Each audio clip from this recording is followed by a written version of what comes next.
Olá, Rádio Mateus 633, falando de Vila Velha para toda a internet.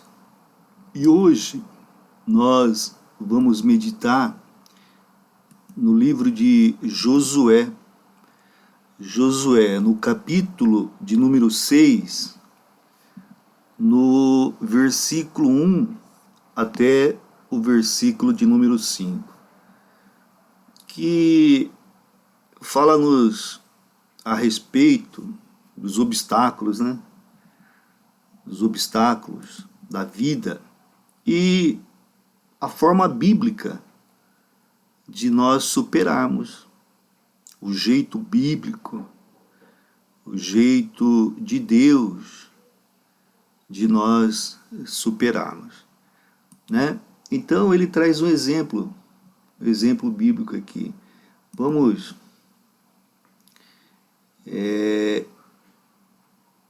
Bíblia Viva, né? Que é de mais fácil entendimento. Olha lá, versículo 1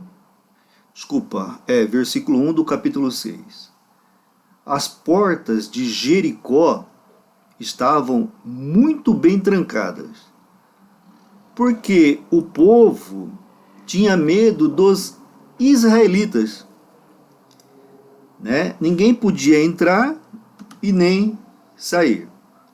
Disse o Senhor a Josué: Jericó, o rei e todos os soldados já estão derrotados, porque eu entreguei todos eles a vocês.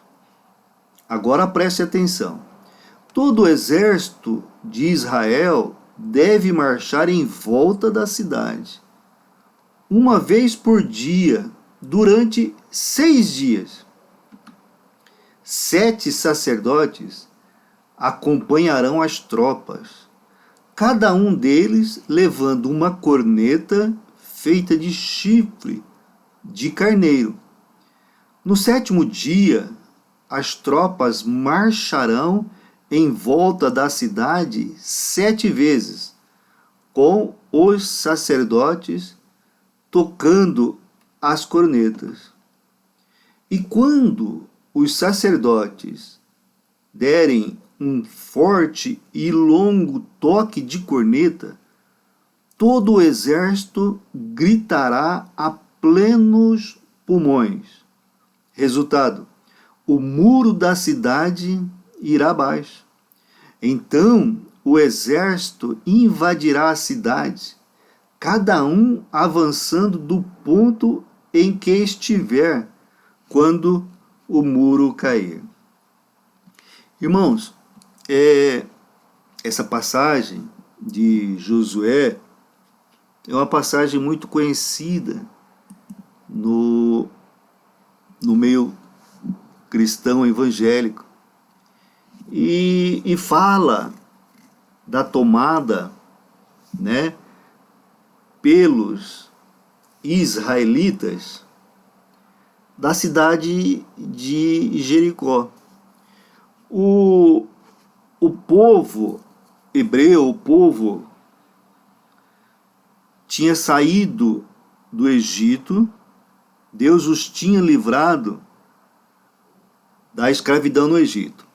Houve toda aquela caminhada pelo deserto e agora o povo ia entrar para tomar posse de Israel, da terra prometida por Deus. E Jericó, embora fosse pequena de tamanho, né, ela se encontrava bem fortificada, era logo na entrada, né, de Israel. Então, do território palestino, onde Israel iria se estabelecer, cumprindo, né, uma promessa de Deus. Então Jericó era uma cidade pequena, mas como eu dizia, muito bem fortificada, e se constituía num ponto estratégico de vital importância para o avanço das tropas na Palestina. Era um local de resistência, né? Um local de resistência, muito bem estruturado, né? A vigilância era extrema, pois do seu povo ninguém podia sair, ninguém podia entrar, né? Era uma cidade bem fortificada, bem vigiada. Agora, chama a atenção as ordens de Deus dadas a Josué, que substituiu Moisés, as ordens explícitas, com instruções bem definidas, né, do que os sacerdotes deveriam fazer, do que os homens do exército deveriam, enfim, de quantos dias deveriam marchar, como deveria se proceder, foi tudo muito bem detalhado por Deus. Tudo muito bem detalhado por Deus, né? E aqui nós vemos que Josué, o que Josué fez? Ele obedeceu a Deus. Ele obedeceu a Deus, ele cumpriu, né, todas as orientações de Deus. Todas as orientações de Deus para tomar posse daquela cidade. Se Josué vencesse aquele obstáculo, facilitaria em muito, né, o sucesso na tomada da terra prometida por Deus. Facilitaria muito. Então, Josué, ele obedeceu a Deus. É claro que se a gente for buscar com detalhes, mais na frente a gente vai perceber que não houve uma obediência 100%. Não houve. Porque, enfim, mas Josué obedeceu a Deus e conseguiu dessa forma subjugar, vencer aquela fortaleza. E o que é mais interessante, de maneira sobrenatural. De maneira sobrenatural. Era uma fortificação muito grande, né? E com certeza, com os recursos humanos que Josué tinha, ele não conseguiria vencer aquele obstáculo. Mas Deus, de maneira sobrenatural, né, deu esta vitória ao povo de Israel, né? Deu esta vitória, porque o povo marchou em volta daquela fortaleza, obviamente que em oração a Deus, né? E na hora prometida, no dia prometido, Deus deu a vitória. Trazendo para a nossa realidade, é evidente que nós enfrentaremos muitos tipos de obstáculos na vida. Muitos tipos. Às vezes é o caso de entes queridos, né, pessoas queridas, estarem com problemas, né? Outras vezes pode ser uma crise no físico, uma crise na alma, ou uma crise financeira. Uma crise financeira. Todos nós enfrentaremos obstáculos. Mas uma coisa que tem que ficar gravado na nossa alma, tem que ficar gravado, é que nada pode acontecer conosco sem o consentimento, sem a permissão de Deus. Nada. Pastor, nada. Isso não quer dizer que tudo o que acontece conosco agrada o coração de Deus. Não é isso. Isso quer dizer que tudo está no controle de Deus. E, às vezes, né, Deus não se agrada, mas Ele permite que aconteça algo conosco que é para o nosso bem. Nós não vamos entender isso nunca. Nunca. Se nós não olharmos para isso com um olhar de confiança, de fé. Se nós não acreditarmos em Romanos 8, 28, que diz que todas as coisas contribuem para o nosso bem, nós nunca vamos entender isso. Correremos o risco de nos tornarmos cristãos revoltados, né? Cristãos com culpa, com medo. Correremos o risco. Não, irmãos. Nós temos que acreditar que Deus está no controle. E que tudo o que acontece, assim como aconteceu com Jó, foi por permissão de Deus. Satanás, ele não está livre para agir na nossa vida, na vida do cristão. Por que ele não está livre? Porque nós não somos mais servo dele. Agora, na vida daqueles que são servo dele, é claro que ele está livre, né? É claro que ele está livre. Por quê? Ele está agindo sobre o seu servo, mas nós não somos mais servos dele, nós somos servos de Cristo. Então, tudo que acontece conosco é por permissão de Deus. Não com o agrado de Deus, não é isso, mas é com a permissão. Por quê? Porque nada vai acontecer conosco além daquilo que nós pudermos suportar. Nada vai acontecer conosco além daquilo que nós pudermos suportar. E tudo que vier a acontecer conosco é para o nosso bem. De uma forma ou de outra, é para o nosso bem. Né? Então, irmãos, olhando para essa tomada de Jericó, né, parecia que a vitória era improvável. Parecia que o exército de Josué não ia vencer. Não apenas porque a muralha ela era enorme, né, mas porque os recursos de Josué, eles eram limitados. Mas Deus havia dado instruções que pareciam até mesmo estranhas. Marchar em volta, né? Parecia estranho.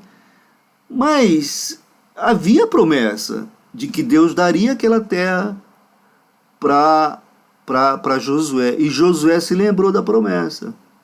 E Josué confiou em Deus. Confiou em Deus. E a partir daí, Josué não se preocupou mais com aquilo que parecia invencível. Ele não se preocupou mais.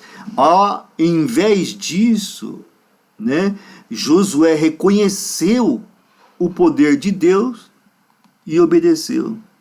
Irmãos, é assim que deve ser. Estamos enfrentando uma dificuldade, um problema, uma circunstância adversa. O que devemos fazer? O que devemos fazer, pastor? Primeiro, apresentar a Deus esta situação adversa, né, este problema, com detalhes. Falar para Deus em oração. Falar para Deus. Pedir de Deus a orientação para melhor tomada de decisão. Pedir para Deus a orientação para melhor tomada de decisão. A partir daí, nós devemos fazer o que, pastor? A partir daí, nós devemos agir. Nós devemos agir. Eu falo que todo milagre tem a participação humana. Se as orientações dadas a Jericó aos homens de Josué, com relação a Jericó, os homens não tivessem participado em marchar em volta, né, em tocar lá o berrante lá de chifre de carneiro, que Deus não faria o milagre. É claro que toda a honra, toda a glória a Deus, mas Deus deu o privilégio para que Josué e seus homens participassem do milagre. E assim é conosco. Assim é conosco. Nós vamos apresentar a Deus o problema, a dificuldade, não é isso?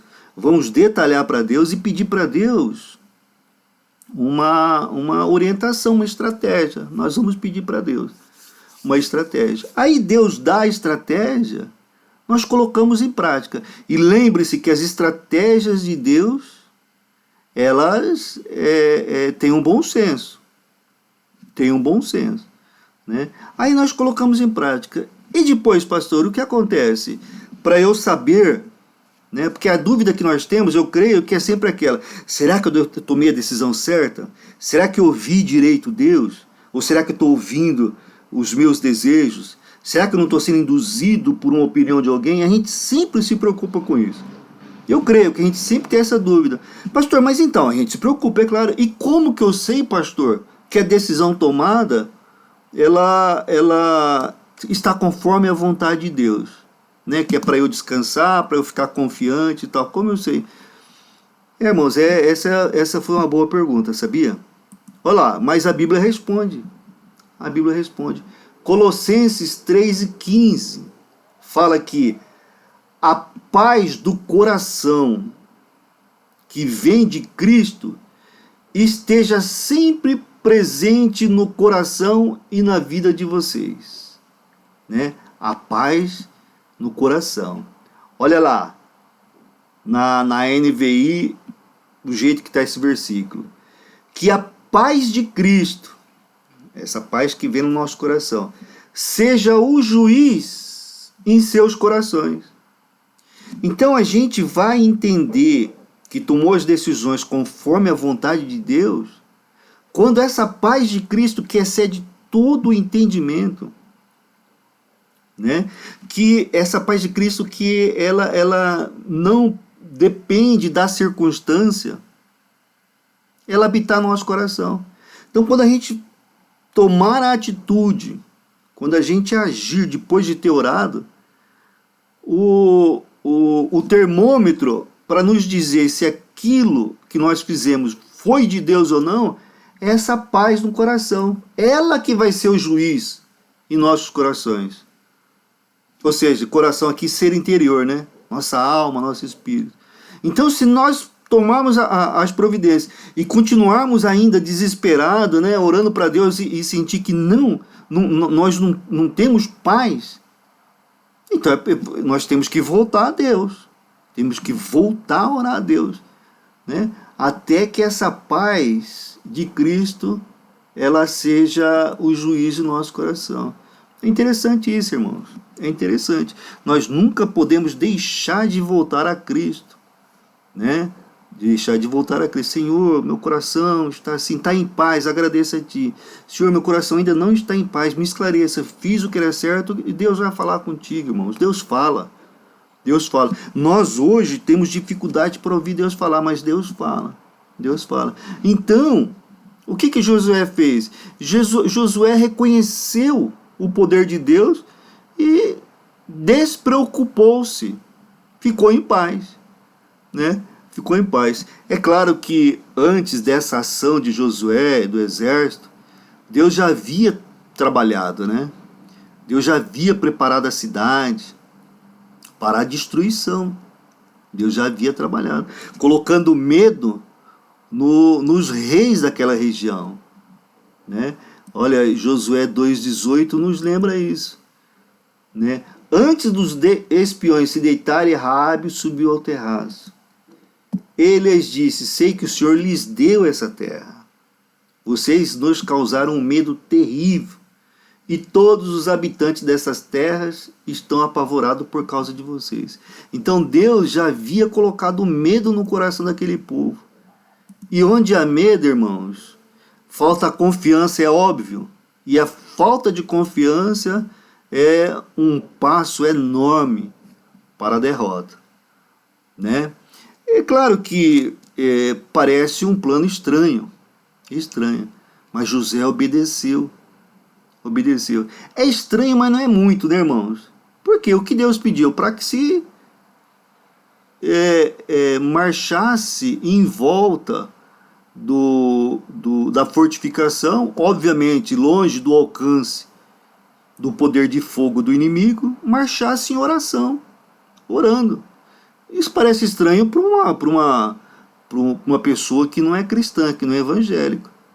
Mas quem de nós já não marchou dentro da nossa casa, andando pela nossa casa, orando, pedindo a proteção de Deus? Quem nunca fez isso? Né? Andando pela cidade, lembra-se e ora para Deus. Não é estranho. Pelo menos para mim não é estranho. Né? E tocar a trombeta e gritar, né? Aí já fica um pouco mais estranho. Né? Mas foi obediência. Foi obediência. Né? Deus age com bom senso, irmãos. Para a época, talvez o grito. Né? Para a época. Talvez hoje, a oração, enfim, Deus vai falar no coração de cada um de nós. Deus vai falar no coração de cada um de nós. A verdade é que cada vez que nós enfrentamos um obstáculo, uma dificuldade, vem a angústia, né? Vem a angústia, vem a insegurança. No primeiro momento vem, mas nós temos que nos voltar para Deus. E nos lembrarmos que ainda em meio a esta situação, nós podemos confiar em Deus. Nós podemos confiar em Deus. Né? Irmãos, a confiança em Deus é a chave da vitória. A fé em Deus é a chave da vitória. E claro, as nossas ações, né? Fé e ação. Fé e ação. E eu entendo que a parte importante de todos os dias, irmãos, é o tempo que nós passamos a sós com Deus. Com Deus. Porque, olha, esse devocional, esse contato diário com Deus, né, essa aproximação com Deus, esse diálogo, essa oração diária com Deus, Deus, ele vai nos encorajar, Deus vai nos fortalecer, né, através do seu amor e da sua palavra. Nós temos que continuar buscando a Deus. O tamanho do obstáculo, ele só serve para que nós lembremos do tamanho do nosso Deus. Do tamanho do nosso Deus. Deus é poderoso. Poderoso. Para nos dar muito além daquilo que pedimos e necessitamos. É uma promessa dele, irmãos. Nós temos que confiar nisso. Tá certo? Vamos orar. Senhor meu Deus, Pai amado, obrigado, Senhor, por esse tempo. Que bom estar na sua presença, ouvir do Senhor. O Senhor falar nos nossos corações, que nos traz paz, nos traz confiança para enfrentar a cada dia o seu mal. Obrigado, meu Deus. E que essas palavras sejam práticas na nossa vida. Pai, queremos pedir também por aqueles que sofrem no corpo, doença física, o Senhor possa estar restaurando. Mas que não seja conforme a nossa vontade, mas conforme a tua vontade. Abençoe também na alma aqueles que têm falta de esperança, falta de fé, falta de confiança, Pai. Trazendo fé, confiança e paz na alma de cada um. Em nome de Jesus. Abençoe os relacionamentos na família, na igreja, no trabalho, no governo, na sociedade como um todo, no trânsito, no mercado, nos hospitais. Que nosso coração possa estar firme no Senhor, que é a nossa rocha, que é a nossa fortaleza. Pai, nós oramos porque nós confiamos. Nós oramos porque nós acreditamos nas tuas promessas. E nós oramos em nome de uma pessoa, Jesus Cristo. Amém e amém.